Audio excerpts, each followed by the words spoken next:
Olá pessoal, tudo bem? Vamos falar um pouquinho, vamos redefinir conceitos.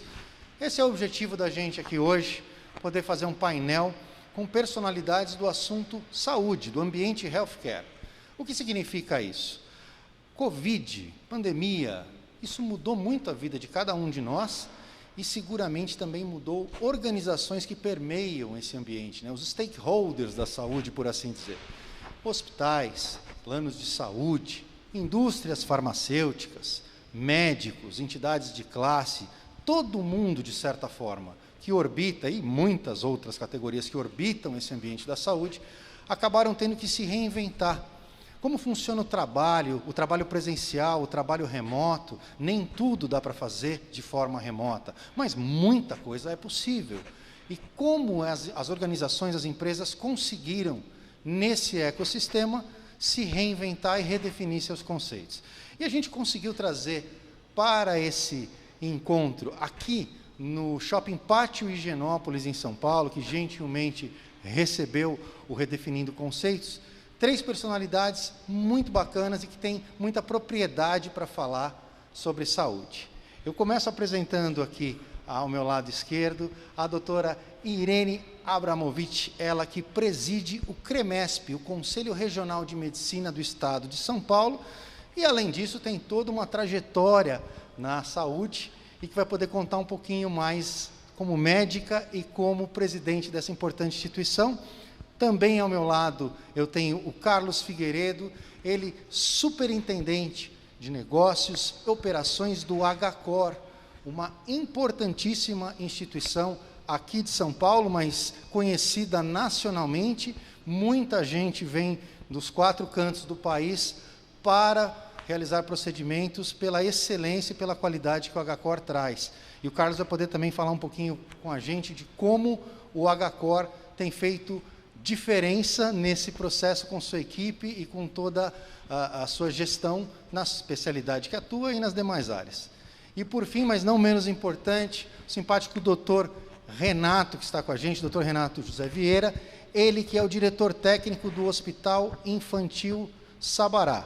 Seguramente uma referência obrigatória brasileira e até a América Latina, quando a gente trata de saúde infantil, um hospital premiado, reconhecido, um dos hospitais que também brasileiros de todas as partes vêm quando precisam de uma atenção especial para os seus pequenos. Como essas pessoas, em suas áreas de atribuição, esses profissionais conseguiram lidar, estão conseguindo lidar com essa situação de pandemia, e que lições a gente vai conseguir trazer disso? Esse é meu prefácio e vou passar a palavra para eles, começando pela doutora Irene. As mulheres têm preferência aqui no nosso espaço. Seja muito bem-vinda, doutora. Muito obrigado pelo convite.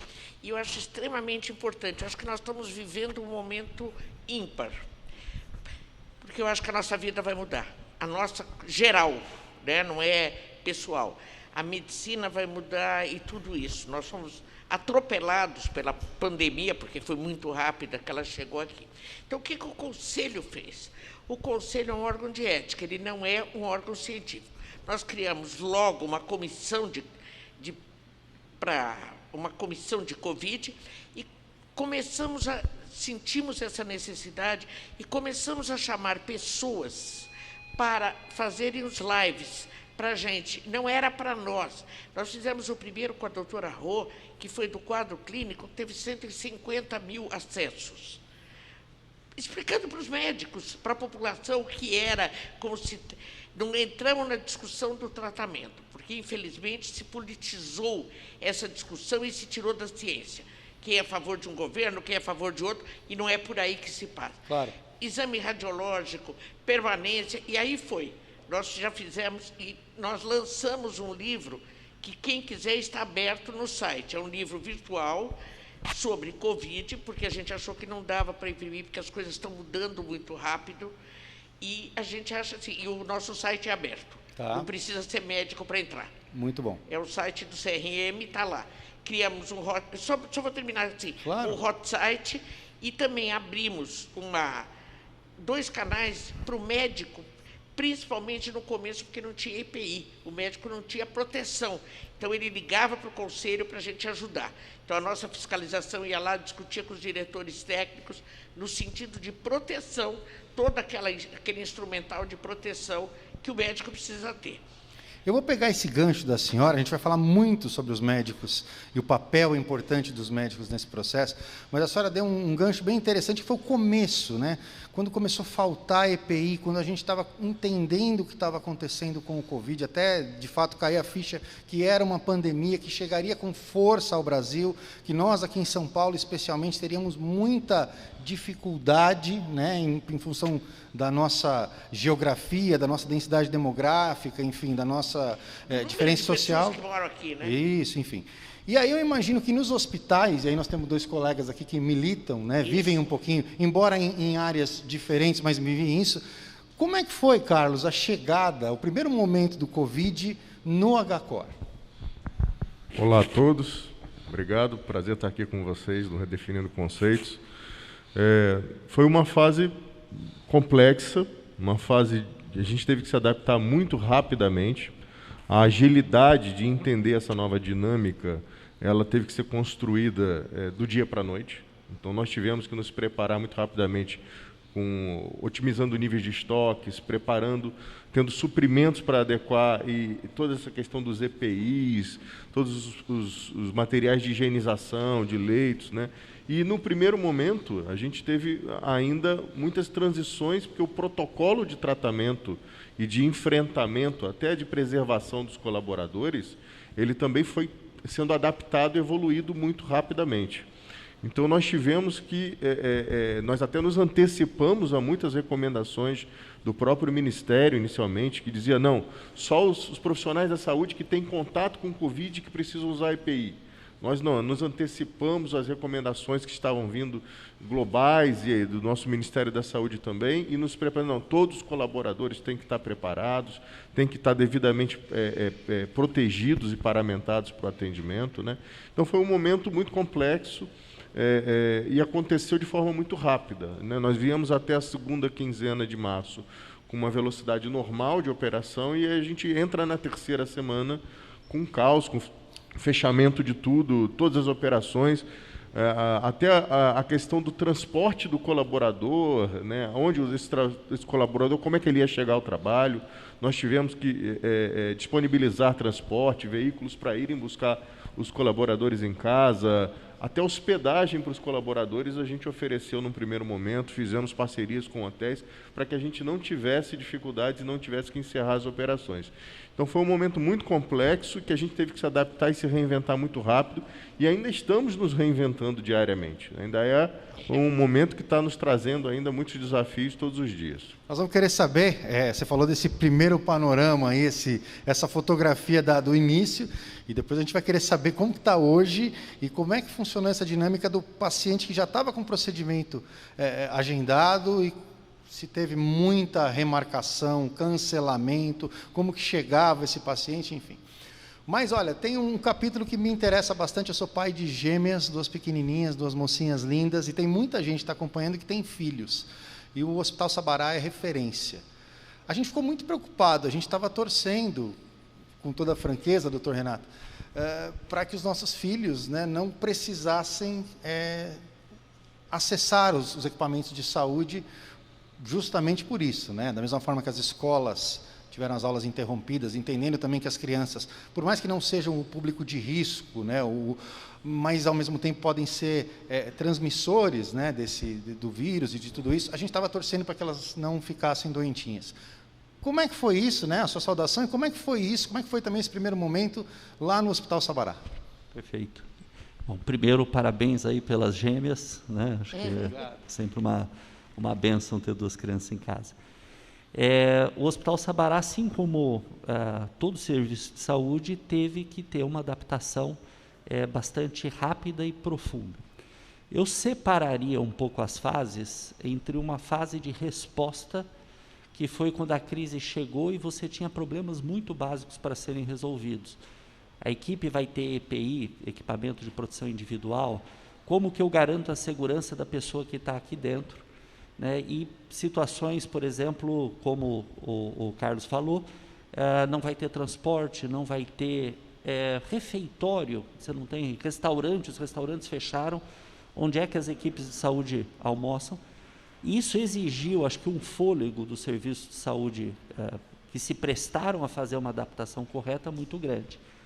Agora, isso não pôde impedir da gente ter que criar fluxos internos para garantir segurança. Então, pensando um pouquinho nas portas de entrada que um hospital oferece, você tem basicamente os eletivos e os pacientes em urgência. Na prática, a gente tem que pensar em 2 hospitais como se fossem separados, né? Você tem que criar mecanismos para que pacientes que possam estar contaminados ou não contaminados não se encontrem, além de várias outras medidas que acho que a gente pode falar aqui um pouco durante. Especificamente na questão da criança, tem uma diferença importante, que a criança, pelo menos, é óbvio que é um vírus novo, há muito o que ser conhecido ainda, mas a criança tem tanto uma incidência menor de infecção, ou pelo menos de infecção de formas graves. Então, praticamente, o hospital pediátrico, ele não tem um volume grande de crianças internadas. A gente mantém 1, 2, 3 crianças, o que é um volume muito pequeno de internações por Covid em relação a hospitais adultos. É óbvio que isso implica na gente manter, mesmo assim, fluxos separados. Mas o cenário da pediatria é um cenário bastante diferente. Isso não deve fazer com que os pais relaxem.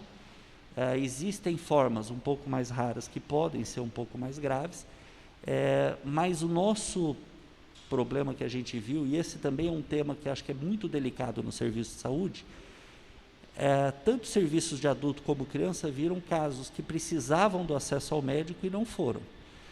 E aí é um problema importante, porque quando o medo eclipsa a racionalidade, a gente está expondo a gente ou os nossos familiares a risco.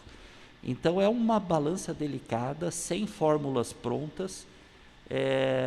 O serviço de saúde tem que agir com muita transparência, com muita seriedade, buscando que a população possa ser protegida. E acho que eu já encerro aqui para passar, acho que uma das principais coisas que foi o aprendizado nesse momento foi os vínculos de confiança entre a população atendida e os seus serviços. Você tem que confiar hoje no hospital onde você vai, no iFood que você pede, no restaurante que você eventualmente pega a sua comida pronta. Isso é um desafio social bastante grande, e acho que esse foi uma das grandes lições do hospital, como investir em vínculos de confiança seguros.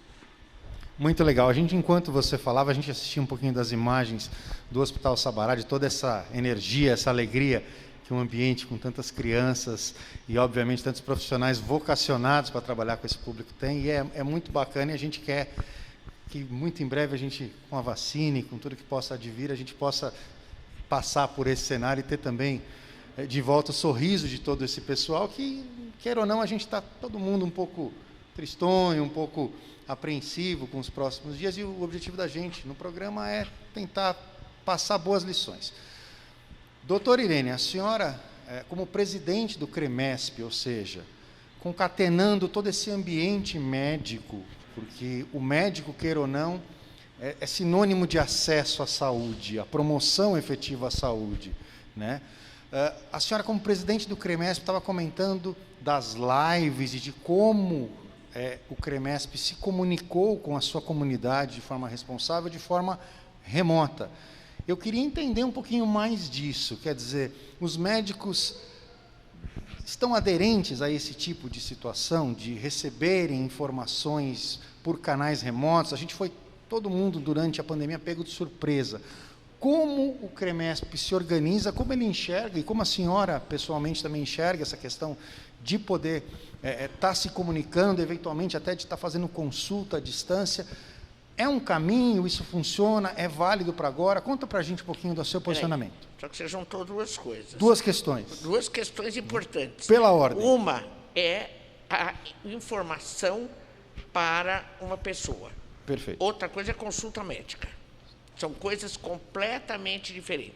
A gente teve que partir para a live e reuniões remotas, porque não tinha outra alternativa.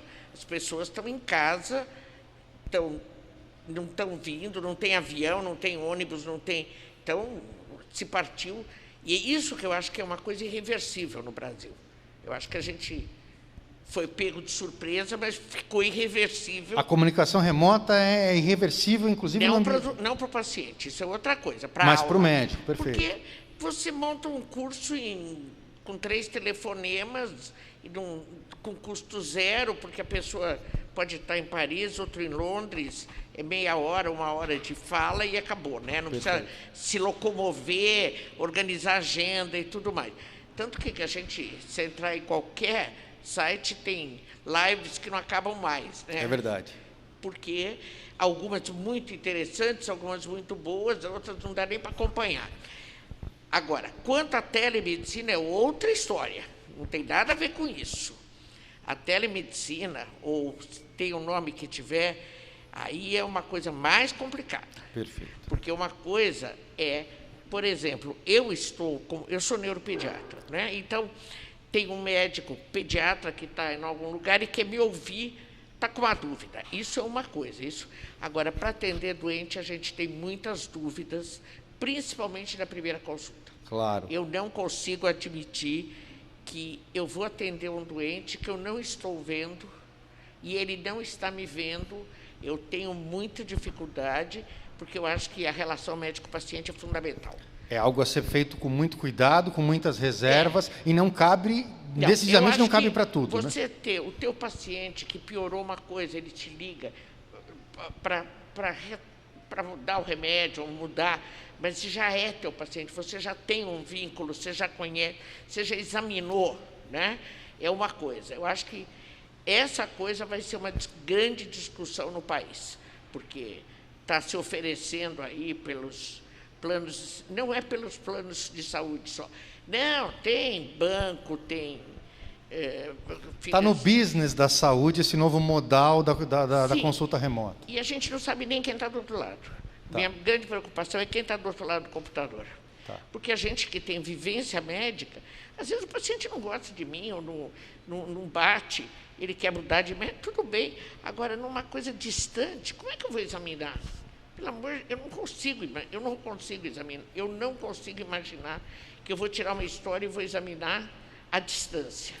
Agora, vamos lá. Então, apartando essa questão da telemedicina, e eu concordo muito com a senhora, eu acho que tem muita ponderação a ser feita, tem que concordar que ela estava me contando o número do CRM dela, eu não vou revelar aqui, mas ela tem mais experiência do que 90% dos médicos que eu já visitei, então, se ela puxar minha orelha aqui, eu que nem médico sou, estou com o doutor Renato aqui. Porque eu tenho o maior orgulho dos meus 52 anos de profissão, não me arrependo 1 minuto da profissão que eu escolhi. CRM 12.000, é isso? 12.900. Sensacional. Não, mas eu sou formado em 1967 pela USP e nunca larguei a medicina e sempre trabalhei no HC. E se preocupou, agora vamos na pessoa física, se preocupou em se atualizar constantemente? Porque a gente sabe que a medicina, obviamente que ela tem, desde os gregos, mas enfim, e até muito antes, mas ela tem todo esse embasamento. Agora, a atualização ela é uma obrigação, vamos dizer assim, de qualquer área, de qualquer profissional, em especial da medicina.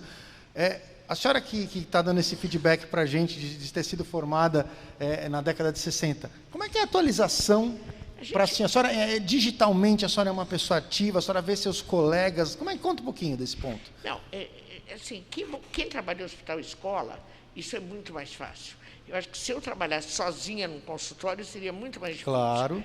Eu tenho reunião técnica, eu tenho residente, eu tenho interno. Você acaba se atualizando, porque interno é um caso ótimo. Ele é aquele cara que vem no dia seguinte e fala assim, por que não usou isso? Saiu anteontem na internet. E você fica com vergonha, você vai estudar. Claro. Na hora. Claro. Na hora você sai correndo e vai se atualizar, se você não sabe, né?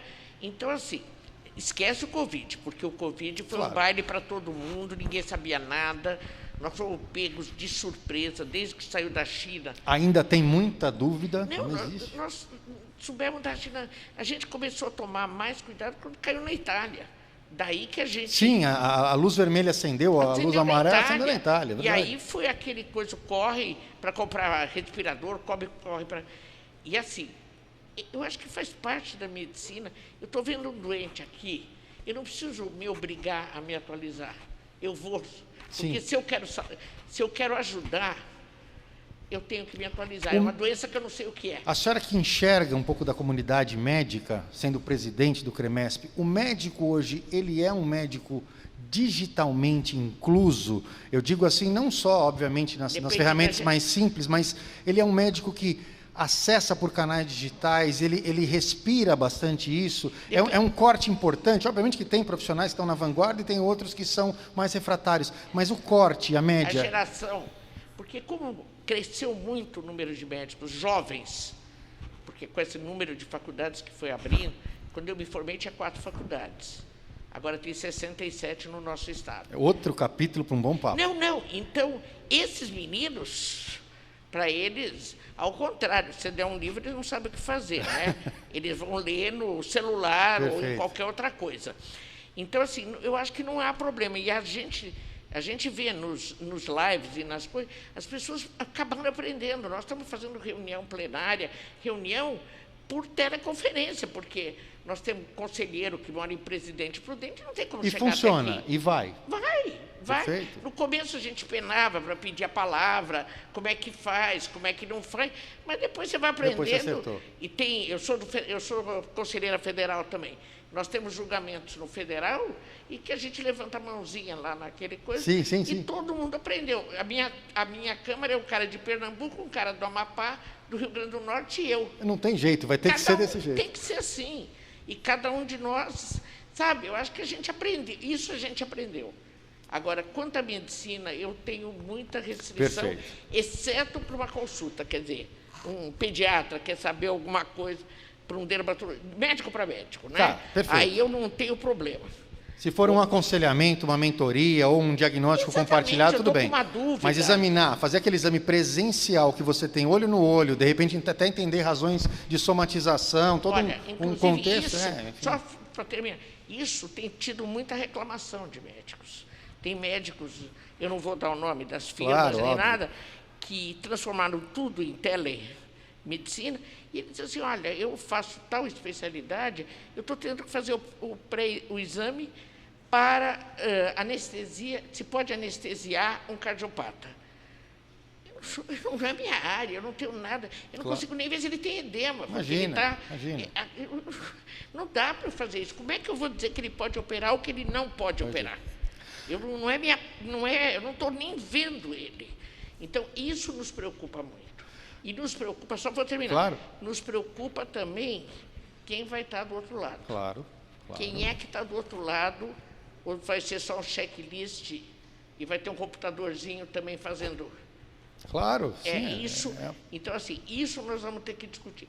Mas a gente foi, como eles falaram, né? A gente foi pego, né, pelo nosso tsunami, né? Uhum. Então não tinha jeito, foi abrindo hospital, foi se abrindo coisa, foi se fazendo. Agora, só terminar. A nossa grande preocupação também é o número de médicos que morreram. Sem é muito dúvida, grande. É muito grande. Nós não conseguimos saber porque enfermeiros também, enfim, toda a comunidade, sim, a linha de frente, né? Nós não conseguimos, o serviço funerário não nos informa. Nós estamos pedindo agora para os diretores de hospital que nos informem vocês não vão ter, mas o teu, né?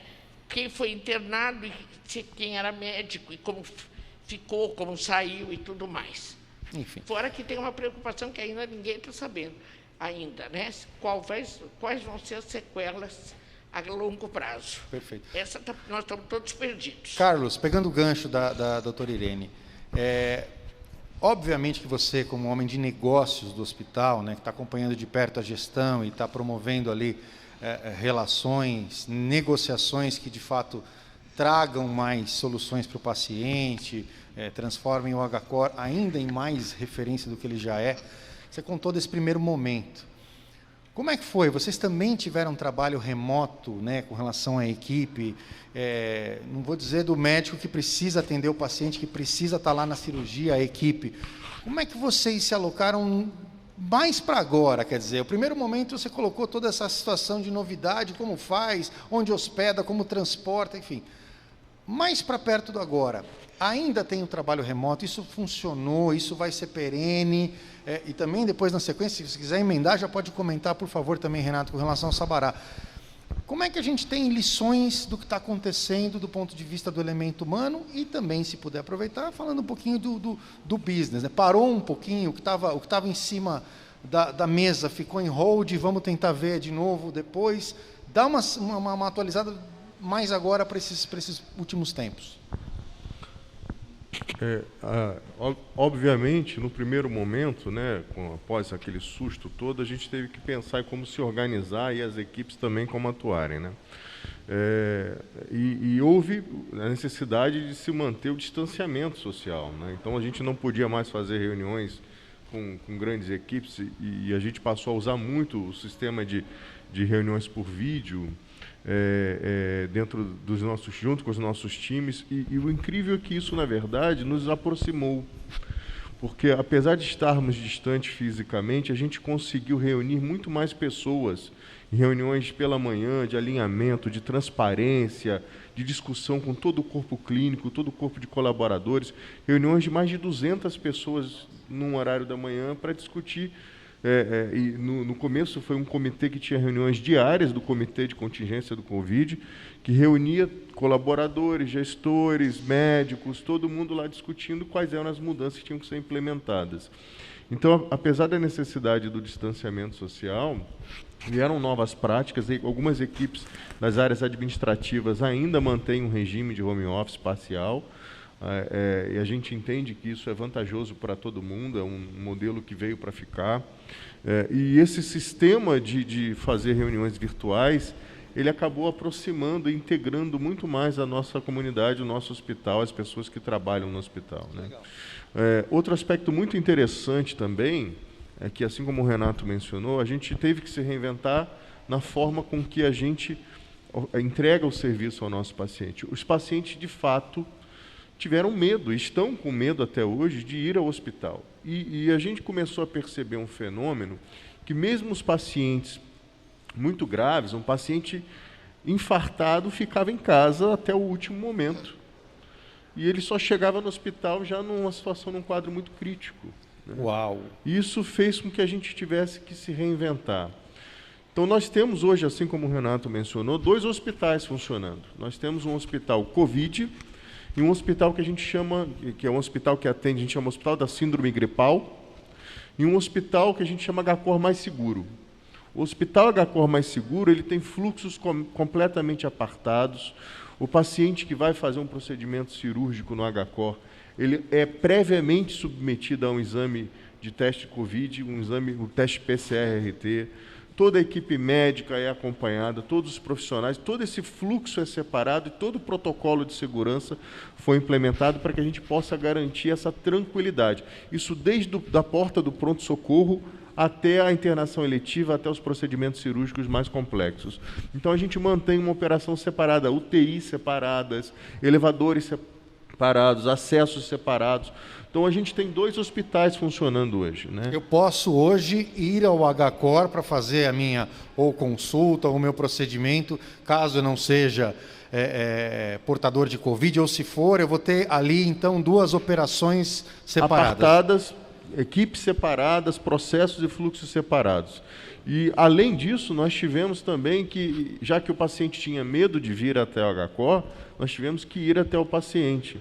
Então, nós montamos a operação do pronto-socorro HCOR em casa. Então, a gente vai, o paciente tem uma necessidade, tem uma dificuldade, a gente vai com a nossa ambulância, nossa equipe, faz uma avaliação. Caso seja necessário, caso seja complexo, a gente transporta esse paciente para o hospital, entra com o processo, todo o fluxo de segurança do protocolo que foi desenhado. Nós também a coleta domiciliar, os exames domiciliares. Então, a gente estruturou diversas outras operações que era para atender esse paciente que estava em casa com medo, por ser um grupo de risco, por ser uma pessoa que tinha medo, e muitas pessoas perderam familiares. Sem dúvida. E a gente tem reflexos psicológicos muito fortes na população também, né? Muitas pessoas desenvolveram até síndrome do pânico, de sair de casa. Pessoas que têm medo de ir ao mercado, né? Então, nós tivemos que nos adaptar a essa nova realidade e montar operações que a gente pudesse estar onde a necessidade do nosso paciente está. Então, a gente foi até os pacientes, montamos esses fluxos separados, e isso, felizmente, tem dado muito certo. A gente tem tido muito sucesso nessa estratégia, a partir da implementação desses protocolos, com uma equipe médica muito engajada em garantir essa segurança do paciente, na adoção dos protocolos, toda a nossa equipe assistencial. Então, fizemos uma revolução na nossa operação, nosso modelo de trabalhar e de atender a necessidade dos nossos pacientes. E os projetos de investimento, de crescimento, eles continuam. A gente não parou, porque a gente sabe que isso vai passar. É um momento que a gente está vivendo e que vai passar, né? E o que nós tivemos, assim, nós não chegamos nem a postergar nenhum investimento. Ao contrário, nós aceleramos alguns investimentos, porque a crise sempre traz oportunidades. Também. Né? Então, a gente percebe que a hora em que o mundo voltar ao normal, a gente tem um posicionamento diferenciado como um hospital que trabalhou com muita segurança, muita qualidade, e isso vai refletir na necessidade dos pacientes novamente lá na frente. Com modelos diferentes. O hospital, o paciente que tinha um caso mais simples, que ele procurava, às vezes, o hospital, um pronto-socorro, um pronto-atendimento, por conta, às vezes, de um caso menos grave, esse paciente não vai mais. O hospital vai se tornar cada vez mais uma instituição para atender casos de alta complexidade, de gravidade, casos muito complexos de tratamento, né? Mas, ao mesmo tempo, a nossa rede ambulatorial, de consultórios, de atendimento, de medicina diagnóstica, ela também tem que crescer, porque esse paciente vai procurar mais esses serviços que estão fora da unidade hospitalar. Né? Perfeitamente. E no Sabará? O que a gente teve no Sabará? Conta pra gente como é que... Você estava me contando os bastidores, se eu não me engano, por volta de 160 colaboradores trabalham administrativamente. Traz um pouquinho desse panorama do Sabará. Acho que a palavra principal que a gente tem é mudança. A gente muda o hospital porque a sociedade vai mudar, a forma de adoecer vai mudar e a forma de consumir serviço de saúde vai mudar. Do ponto de vista de cuidadores, a gente preparou 160 em torno de, preparados para permanecer em home office, e a diretriz que a gente tem é permanecer em home office, inclusive não só pela questão de produtividade ou da questão da digitalização, mas isso diminui circulação de pessoas dentro do ambiente hospitalar. Então, isso para a gente é muito interessante. Separação de fluxo é outro princípio que é absolutamente essencial. Então, por exemplo, chegou o pronto-socorro, se é caso respiratório, a nossa separação é respiratório e não respiratório, é para um andar, não é respiratório para outro. Fluxo cirúrgico, a gente tem também a coleta domiciliar, que é feita 72 horas antes do PCR, para a pesquisa do SARS-CoV-2, e o fluxo todo de chegada de uma cirurgia eletiva também por andares separados, modos separados. Tem um aspecto que eu gostaria de me centrar, que é essa mudança epidemiológica que o Carlos falou. Paciente com menos gravidade não vai frequentar o pronto-socorro por um bom tempo. Mas a gente tem um problema prévio, que é o paciente sabe o que é menos grave. Porque para pôr a mão no peito e falar que está doendo, ou ver uma criança com dor abdominal, pode não ser grave. E aí você tem situações graves. Um ponto que eu acho vital, e aí voltando um pouquinho no assunto de telemedicina, que é é um modelo de atendimento que deve ser colocado não como uma substituição à consulta presencial, mas ele é um recurso a mais que a sociedade está aprendendo a utilizar. A gente não tem, nesse momento, nunca teve um volume tão grande de telemedicina sendo praticada, com diversos graus de qualidade, e aí a qualidade é impressionante, a gente tem que ser muito criterioso em quem que a gente está acionando como paciente para a telemedicina, mas eu posso garantir, a gente abriu toda uma possibilidade de atendimento remoto e várias situações onde o pai não ia ao pronto-socorro e eram situações que merecia a vinda ao pronto-socorro. Então, telemedicina encarada não como uma ferramenta substitutiva, mas como uma ferramenta nova, que a sociedade vai ter que aprender, criar protocolos específicos, limites. Até aqui vai, até aqui não vai.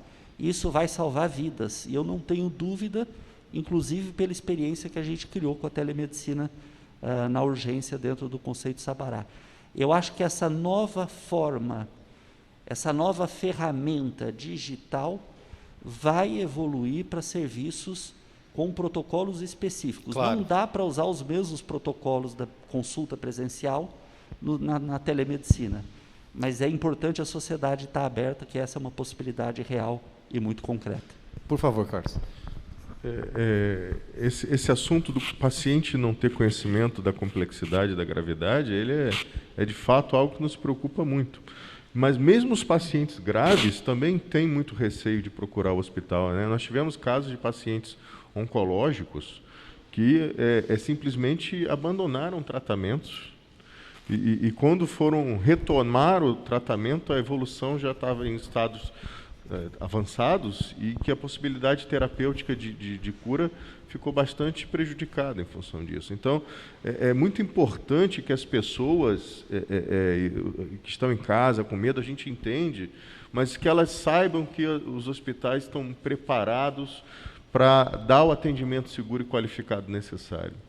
Quanto a essa questão da telemedicina, a gente também, por conta da nossa vocação, por ser um hospital filantrópico e que é um hospital de excelência do PROAD-SUS, a gente tem uma missão social e que a nossa telemedicina pôde contribuir muito, né?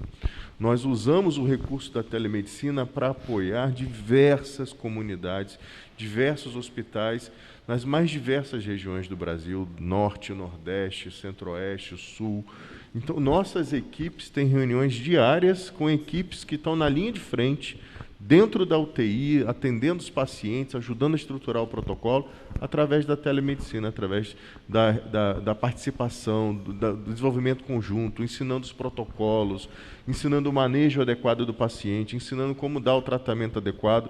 Então, esse compromisso do HCOR, da responsabilidade social, ele foi amplificado por conta da ferramenta da telemedicina e da possibilidade de levar o conhecimento e o know-how de tratamento que a gente conseguiu desenvolver aqui com o nosso time, com todo o nosso corpo clínico, que é um corpo clínico de excelência, e que a gente pode levar esse conhecimento e compartilhar esse conhecimento com localidades e regiões que muitas vezes não têm o mesmo acesso que nós. Esse ponto que você tocou agora, Carlos, desculpa te interromper, ele é crucial e eu queria que a doutora Irene comentasse.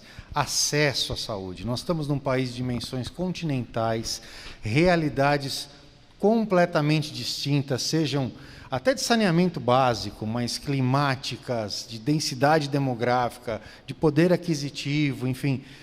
Mesmo no estado de São Paulo, e a senhora sabe muito bem disso, né, 600, quase 700 municípios aqui compondo o nosso estado, realidades muito diferentes. Quer dizer, claro que a telemedicina ela pode ajudar no ponto de vista de acesso à saúde, mas eu entendo perfeitamente também a preocupação de que isso não se torne expediente fácil e que daqui a pouco, para qualquer tipo de situação, está lá a telemedicina. Obviamente, você tem uma questão técnica, você tem uma questão de remuneração do profissional, que não se pode banalizar.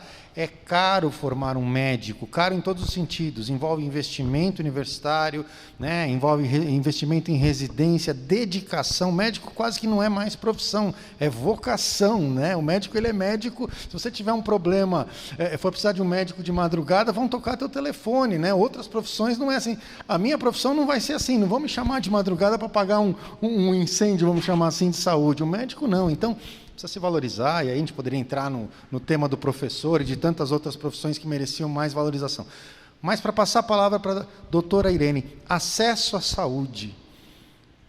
Como os médicos estão pensando essa questão no Brasil, talvez pela perspectiva do Covid, mas de forma geral? Como que a senhora enxerga essa, que talvez seja uma das maiores dificuldades que a gente tem?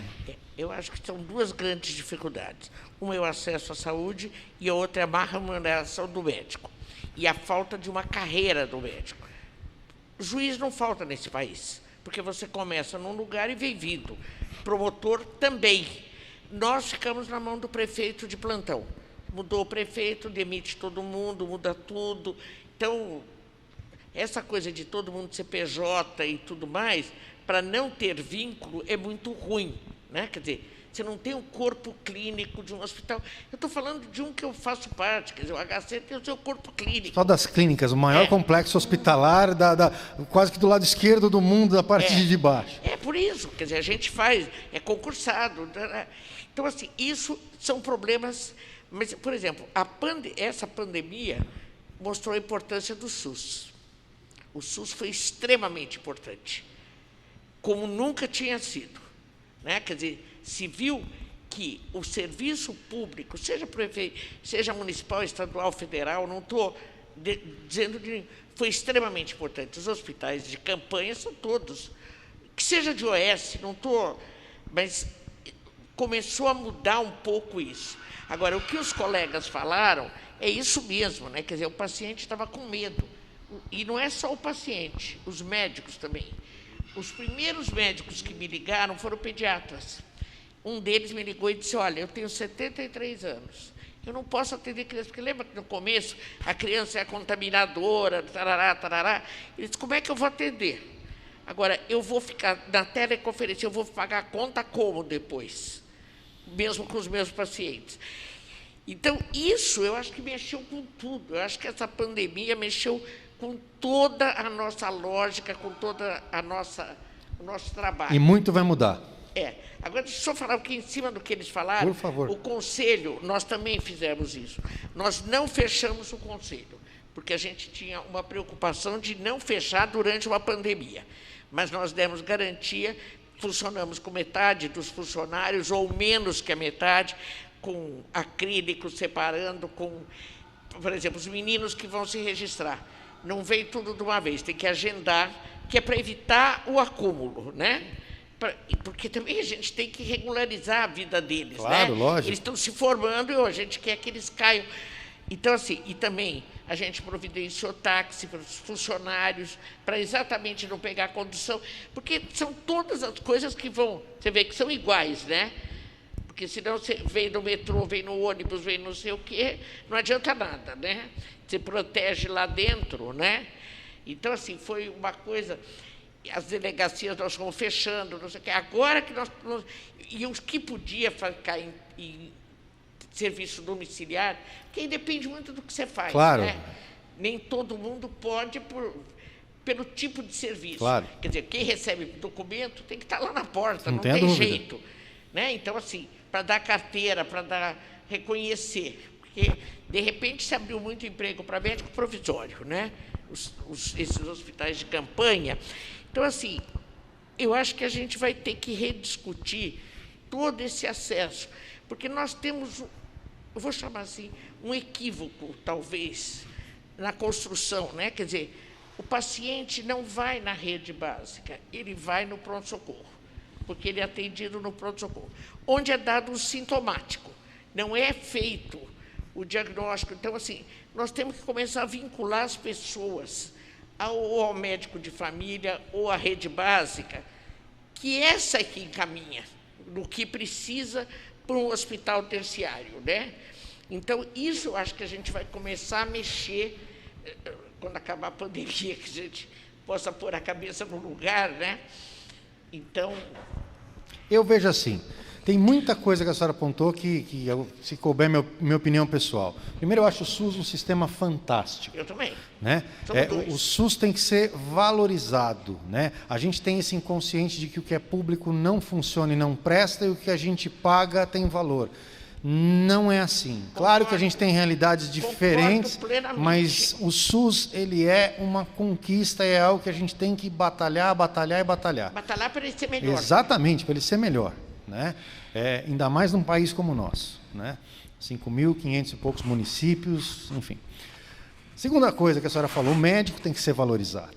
O médico está tendo que estender a sua jornada de trabalho, fazer mais consultas àqueles que trabalham no consultório, ou estar mais disponível, eventualmente, para cirurgias, para plantões, porque, queira ou não, exceto, obviamente, aqueles que têm um destaque muito grande ou vão trabalhar em instituições de ponta, como é o caso das instituições de vocês, que, de fato, valorizam já de longa data a figura do médico, têm condição de dar a estrutura necessária para esse médico trabalhar com os melhores equipamentos, etc. O médico, de forma geral, nos rincões do país, ele está tendo que se desdobrar. Tem toda essa questão política que a senhora colocou, muda governo, muda prefeito, sai todo mundo, esse time é da prefeitura, da gestão antiga, não quero mais, troca. Isso não tem continuidade, isso aleja toda... Por isso que a gente defende a carreira. Exatamente. Se você está dentro de uma carreira, acabou. Sem dúvida. Uma carreira nacional. Sim, exatamente. Você tem uma forma de não só a meritocracia, a quantidade de trabalho, mas você consegue enxergar e planejar, e não virar uma pessoa refém, né? Um profissional que estudou demais, que decidiu dedicar a vida dele a cuidar do próximo e, enfim, aí ele fica garimpando oportunidades, né? Aí vai buscar médicos em Cuba, tem toda uma situação, né? Nós temos hoje em dia aproximadamente, a senhora me corrija, perto de 500 mil de médicos Exatamente. no Brasil, né? Diferentes especializações, enfim. Então, o médico tem que ser mais bem cuidado. É o médico o grande agente promotor de saúde. Depois, se é o médico de família, se é atenção primária, se é medicina preventiva, enfim, tem muita coisa do ponto de vista do acesso, né? Claro que quando a gente fala de instituições que são referências, quando a gente fala de um HCOR, que tem um expertise do mais alto grau, está competindo de igual para igual com os maiores centros mundiais. Tem gente que vem de tudo quanto é lugar do mundo para ter oportunidade com vocês. E quando a gente fala também do Sabará, que no capítulo infantil é absoluta referência, né? Falei do SUS, mas aqueles que vão atrás de um plano de saúde... Se tem filho, a primeira coisa que tenta descobrir é, poxa, tem o Sabará no plano? Tem. Ah, que bom, então eu vou. É mais ou menos assim, né? É verdade seja dita. Então, como é que a gente pode pensar em valorizar o médico dentro do nosso dia a dia? Vocês que já fazem isso, já têm, obviamente, resultado, né? Médicos que trabalham longa data, médicos e outros que a gente não tem os representantes aqui, mas temos hospitais de excelência como o Hospital Israelita Albert Einstein, Sírio-Libanês, Oswaldo Cruz, fantástico. Estou falando aqui de hospitais de ponta e mais vários, Samaritano, que está aqui perto da gente, nós estamos aqui no Shopping Pátio Higienópolis, enfim, e vários outros. Estou falando aqui em São Paulo, mas enfim. Como é que vocês enxergam que o médico deve ser valorizado nesse processo? Carlos, começando, por favor. Na verdade, mesmo os médicos, todos do HCOR e todo mundo, muitos dependem da sua produção, dependem do atendimento do paciente, né? Dependem de atender a sua clínica para que ele possa garantir o seu sustento e da sua família, né? Então, a gente teve um cuidado muito grande, não só com os médicos, mas com todos os profissionais de saúde que atuam no HCOR e todos os colaboradores, de uma forma geral, de não reduzir empregos, de garantir com que a gente mantivesse todos reaproveitando, realocando, pessoas que trabalhavam em uma atividade foram trabalhar em outra, pessoas das áreas da ponta. Quando a gente teve uma redução na demanda, no auge do pico da crise, a gente chegou a ter a área diagnóstica com uma redução de 60% do volume de pacientes ali em abril. Então, a gente trouxe profissionais que estavam lá trabalhando em unidades de medicina diagnóstica, treinamos, capacitamos para que ele pudesse dar atendimento para o crescimento de pacientes COVID, porque tivemos afastamento de colaboradores, médicos de todas as naturezas, né? Então, a gente teve esse cuidado e a nossa diretriz principal foi manter os empregos, manter as pessoas seguras dentro do HCOR, né? E garantir para que os médicos, os colaboradores, todo mundo pudessem manter suas famílias a salvo, dignamente, né? De forma adequada. Que legal, parabéns pela atitude. Parabéns. Muito legal. E o Sabará, assim, uma coisa que eu gosto do Sabará é tudo muito bem cuidado. Quando você chega lá, a sala é toda decorada, você vai na porta do profissional, do consultório do médico lá, fala, esse médico gosta de viajar, esse aqui gosta de escutar música, enfim. Já tem uma humanização que é uma coisa especial. E é de graça a humanização, não é? Não é um feature que depende de comprar um equipamento multimilionário, não. É tratar a gente como gente. Então, como é que a gente valoriza ainda mais o médico, Renato? Bom, eu vou responder um pouquinho falando do cenário Sabará e cenário privado e falar um pouco minhas impressões, aí não como Sabará, mas como o Renato, que já transitou um pouco também pelo serviço público. Legal. Em relação à valorização. A primeira coisa que eu acho, assim, especialmente nessa época da pandemia, a revalorização não é do médico, é do profissional de saúde. Sim. O que a gente vê as pessoas tiveram que enfrentar um grau de medo para vir trabalhar. Elas tiveram que dar as caras, por exemplo, para uma sociedade que em alguns momentos foi hostil. Né? Você tem casos de profissional de saúde, médicos inclusive, que foram hostilizados em aeroporto, em ônibus, em vários... o que é absolutamente maluco, né? Porque você vê... e aí eu nem vou condenar a sociedade, porque a sociedade está submetida ao mesmo medo. A primeira coisa que eu acho que faz parte deste momento específico da crise é você dar condições de saúde e resgate do orgulho próprio. Então, eu particularmente vi com excelentes olhos campanhas e coisas que colocam o profissional de saúde como uma figura central. Inclusive, é muito icônico que os campos de futebol tenham se tornado hospitais, porque mostra um pouco a hierarquia das importâncias na hora que a gente tem essas situações da vida.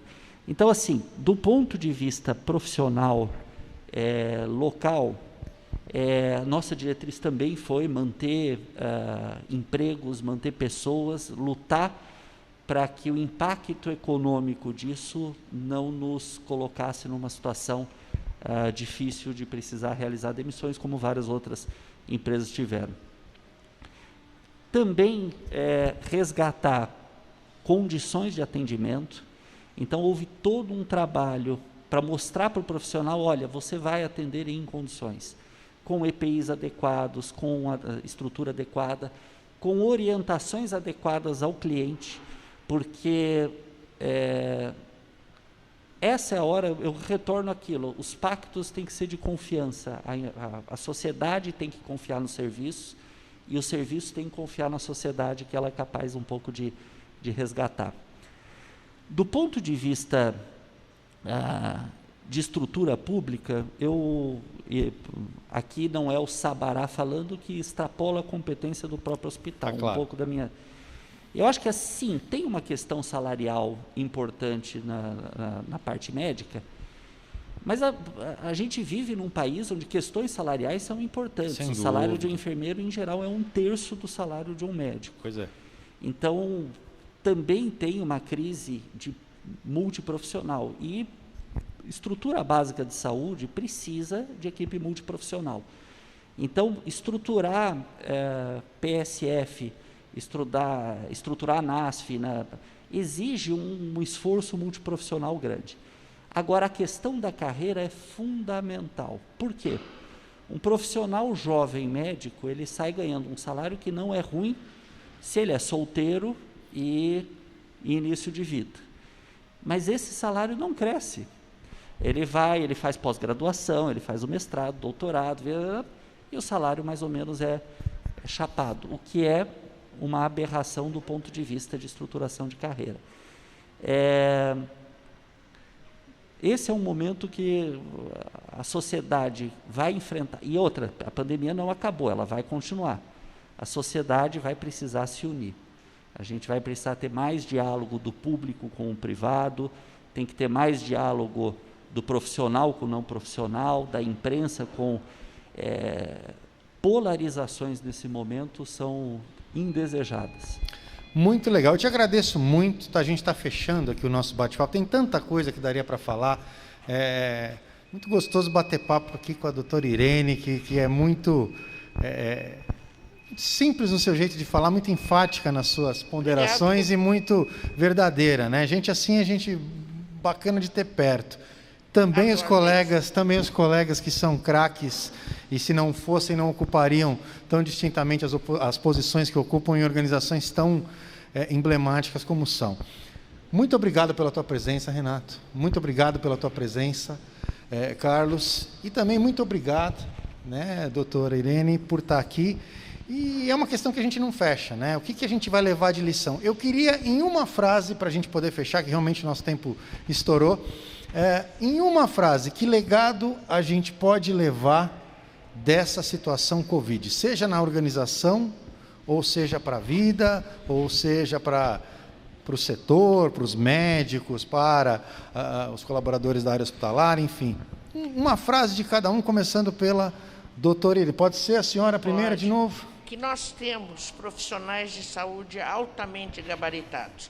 Nós temos que organizar o sistema de saúde. Gente boa tem. Gente boa tem. Gente boa tem. Nós temos que organizar e financiar, porque também não adianta quando aparecer um financiamento agora, né? Por que não tem o financiamento habitual? Pois é. Só isso. Muito legal. Já que você pediu uma frase só. Era uma frase. O tempo é exíguo. Carlos, a tua frase. Eu queria dizer que as pessoas não afrouxem nas medidas de proteção, mantenham o distanciamento social, usem as máscaras, higienizem as mãos, mas se precisarem, que procurem os serviços que estão preparados e estão estruturados para atenderem a necessidade dos pacientes, na complexidade em que ela for. Tem gente que precisa de médico agora para tratar diabetes, para tratar a situação cardíaca, para tratar de um monte de outras questões oncológicos, né? Imagina o que é um tratamento oncológico, a importância que tem você ter adesão correta a um tratamento oncológico, a diferença que isso vai fazer no prognóstico, enfim. Gente, saúde é coisa séria, está aí o Covid, mas, enfim, tem muita coisa para a gente se preocupar.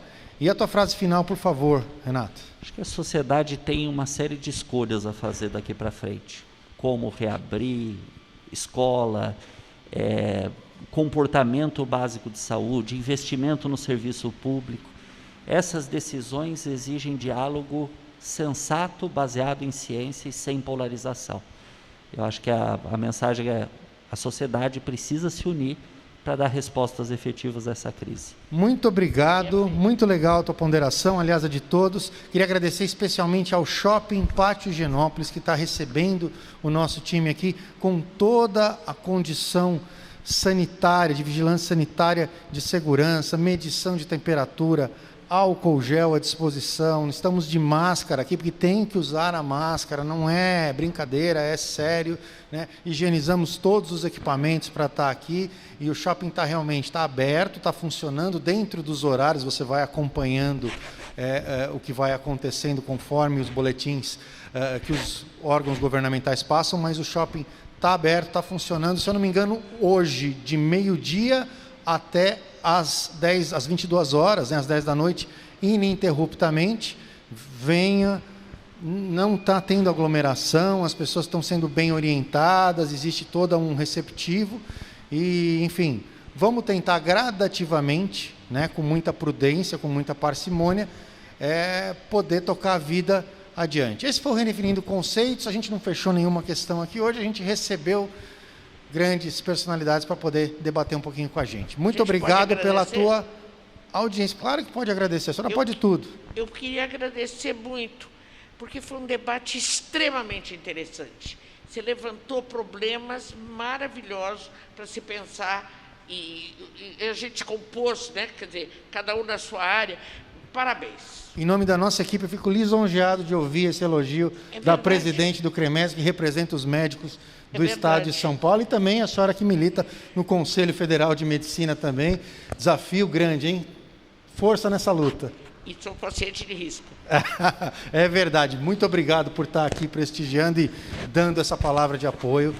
É com isso que a gente fica por aqui. Muito obrigado a você que acompanhou e até a próxima.